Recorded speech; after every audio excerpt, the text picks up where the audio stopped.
এটা উঠে যাও তাড়াতাড়ি। ৭১-এর মুক্তিযোদ্ধা সংগ্রাম পরিষদ আয়োজিত আজকের এই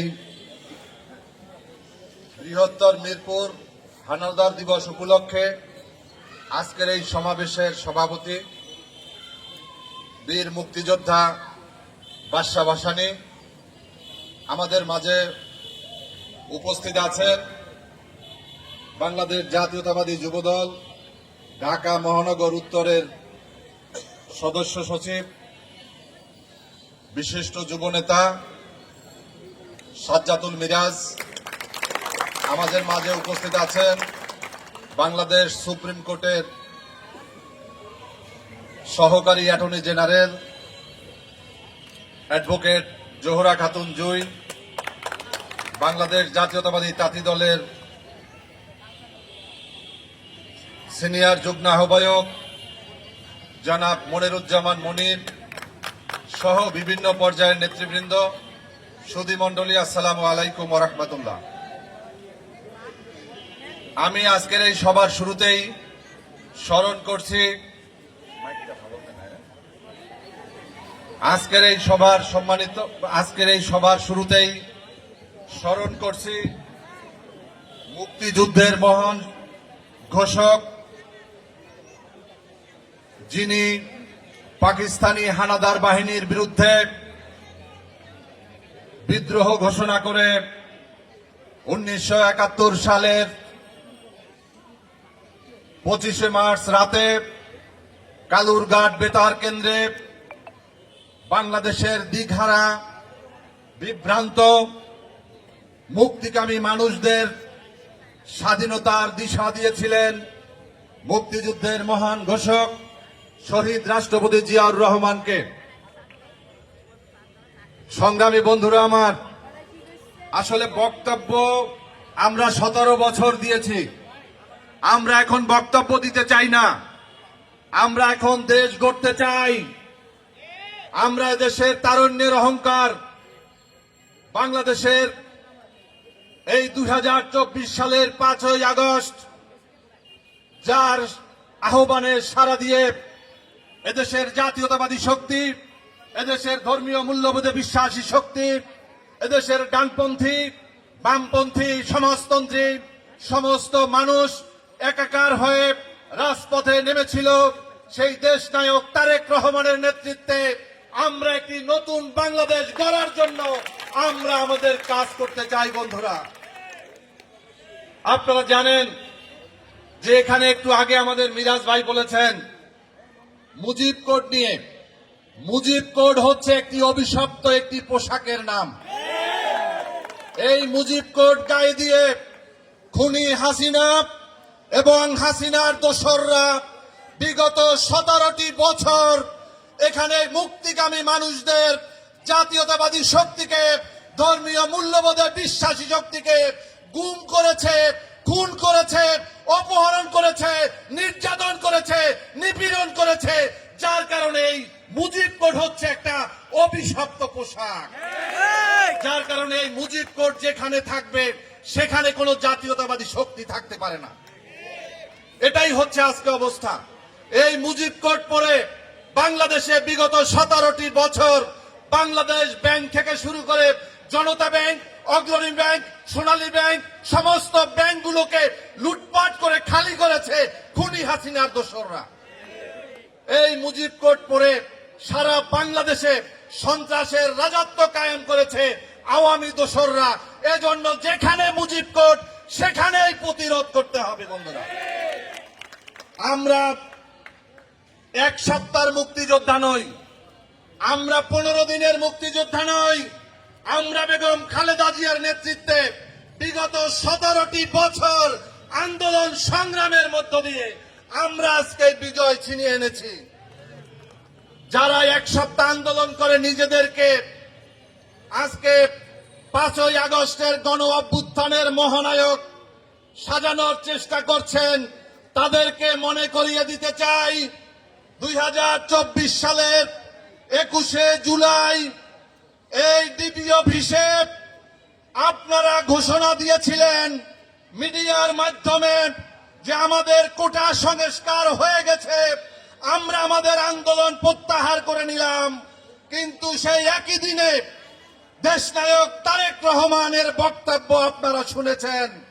দেশনায়ক তারেক রহমান বলেছিলেন, আমরা যখন এক দফা দিয়েছি তখনও কোটা সংস্কার আন্দোলন শুরু হয়েছে, ওরা যেদিন আন্দোলন শেষ করার ঘোষণা দিয়েছে ওই দিনও আমাদের এক দফার আন্দোলন চলছে। আমাদের আন্দোলন চলবে যতক্ষণ পর্যন্ত গণতন্ত্র মুক্ত না হবে।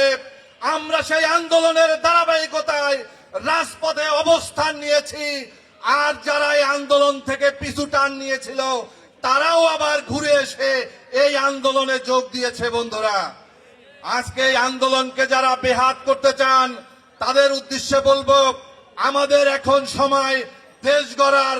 এজন্য বলেছি যে 2024 সালের 5ই আগস্টের পরিবর্তনের মধ্য দিয়ে আমরা বলতে চাই, এই অর্জন এদেশের ছাত্র জনতার, এই অর্জন এদেশের গণমানুষের, এই অর্জন আমাদের দেশবাসীর। সংগ্রামী বন্ধুরা আমার, আমি বেশি বক্তব্য দিব না, কারণ আমাদের সবাইকে ঐক্যবদ্ধভাবে আজকে আমাদের এই পরিস্থিতিকে মোকাবেলা করতে হবে। দেশনায়ক তারেক রহমান বলেছেন যে আজকে আমরা যারা জাতীয়তাবাদী শক্তি, আমাদের বিরুদ্ধে অনেক ষড়যন্ত্র চলছে। আমাদেরকে ক্ষমতা থেকে দূরে রাখার জন্য, আমাদেরকে রাজনীতি থেকে দূরে রাখার জন্য আজকে বিভিন্ন অপশক্তি যারা 1/11-এর সময় বেগম খালেদা জিয়াকে রাজনীতি থেকে মাইনাস করতে চেয়েছিল, যারা তারেক রহমানের মেরুদণ্ড ভেঙেছিল, তারাও কিন্তু আজকে এই সরকারের উপদেষ্টা পরিষদে অবস্থান করছে। যার কারণে আমাদেরকে সতর্কতার সাথে আমাদেরকে পথ চলতে হবে।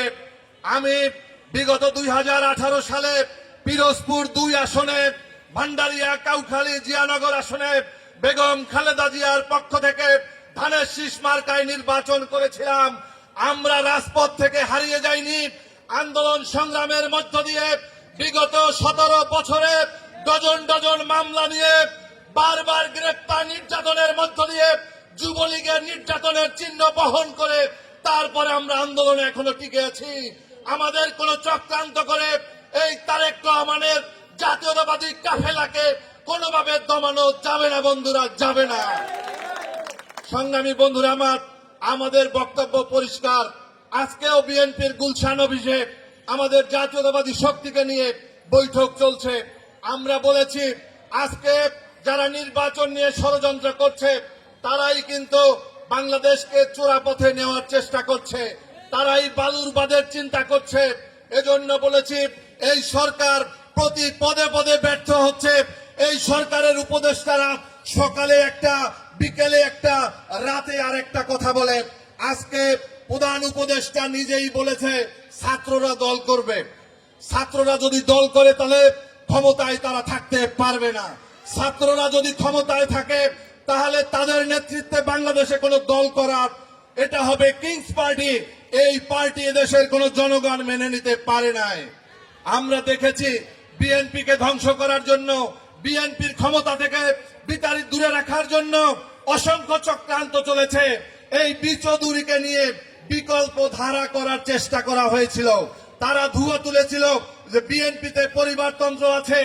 আমরা দেখেছি এই বিচৌধুরী যখন দল করেছে তখন তিনি, তার বেয়াই এবং তার ছেলে আজকে প্রায় 20 বছরের বেশি তারা একই ক্ষমতায়, একই দায়িত্ব আছে।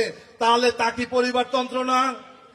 তার মানে আপনাদেরকে বলতে চাই, আজকে যারা পরিবারতন্ত্রের কথা বলে, আজকে যারা ন্যায় বিচারের কথা বলে, আজকে যারা গণতন্ত্র এবং নতুন ধারার রাজনীতি কথা বলে, তাদেরকে বলতে চাই রাজনীতি কখনো নতুন ধারার হতে পারে না। আমরা চাই বৈষম্যহীন বাংলাদেশ, আমরা চাই ক্ষুধা দারিদ্র্য মুক্ত বাংলাদেশ, আমরা চাই দুর্নীতি লুটপাট মুক্ত বাংলাদেশ। যেই হাসিনা 17 বছরে যেই বাংলাদেশকে ধ্বংসের দ্বার প্রান্তে নিয়েছে, আমরা সেই বাংলাদেশকে দেশনায়ক তারেক রহমানের নেতৃত্বে এবং বেগম খালেদা জিয়ার নির্দেশনায় আমরা নতুন বাংলাদেশ গড়তে চাই, তারুণ্যদীপ্ত বাংলাদেশ গড়তে চাই। আপনারা সবাই ঐক্যবদ্ধ থাকবেন। আজকের এই মুক্তিযোদ্ধা সমাবেশের যারা এই মুক্তিযোদ্ধা আছেন তারা দেখেছেন যে বিগত হাসিনা সরকার 2000-এর উপর যাদের জন্ম হয়েছে 1971 সালের পরে তাদেরকে মুক্তিযোদ্ধা ভাতা দিয়েছে। আমার বাড়ি হচ্ছে পিরোজপুর। আমার পিরোজপুরে এক কুলাঙ্গার ছিল যিনি জোর করে দিনের ভোট রাতে চুরি করে তারপর এমপি হয়েছিল, খুনি হাসিনা তাকে মন্ত্রী বানিয়েছিল। সমর রেজাউল করিম মুক্তিযুদ্ধের সময় তার বয়স ছিল 6 বছর। আমরা এই সমস্ত ভুয়া মুক্তিযোদ্ধা, এই সমস্ত অপতৎপরতাকারী, ষড়যন্ত্রকারী যারা মুক্তিযোদ্ধা রয়েছেন, যারা নিজেদেরকে মুক্তিযোদ্ধা বলে দাবি করেন কিন্তু যারা মুক্তিযুদ্ধ দেখেন নাই, তাদেরকে অতি দ্রুত তাদেরকে এই তালিকা থেকে বাদ দিতে হবে। মুক্তিযোদ্ধাদের সমস্ত জায়গায় আমরা দেখেছি, আপনাদের মনে আছে, বেগম খালেদা জিয়া ক্ষমতায় থাকাকালীন সময়ে এই মুক্তিযোদ্ধাদের কল্যাণের জন্য মুক্তিযোদ্ধা মন্ত্রণালয় ঘোষণা করেছিলেন। বিএনপি হচ্ছে মুক্তিযোদ্ধাদের দল, যেই দলের প্রধান স্বাধীনতার ঘোষক, যেই দলের প্রধান সেক্টর কমান্ডার, যেই দলের প্রধান জেড ফোর্স কমান্ডার, সেই দলকে বিগত 17টি বছর মুক্তিযুদ্ধের চেতনার কথা বলে তাকে বাংলাদেশের ইতিহাস থেকে মুছে ফেলার চেষ্টা করা হয়েছিল। আমরা দেখেছি আজকে মুজিবের নাম বাংলার কোনো জায়গায় নাই, সমস্ত জায়গা থেকে বিতাড়িত হয়েছে, কিন্তু জিয়াউর রহমানের নাম তার স্বমহিমায় আবার প্রতিষ্ঠিত হয়েছে। তাই বলতে চাই, ইতিহাসকে কেউ কখনো উল্টো পথে নেওয়ার চেষ্টা করবেন না। ইতিহাস নিজ গতিপথ নিজেই নির্ধারণ করে। আপনাদের সবাইকে ধন্যবাদ। বাংলাদেশ জিন্দাবাদ, বাংলাদেশ লেবার পার্টি জিন্দাবাদ। মুক্তিযুদ্ধ জনতার জয় হোক, জয় হোক, জয় হোক।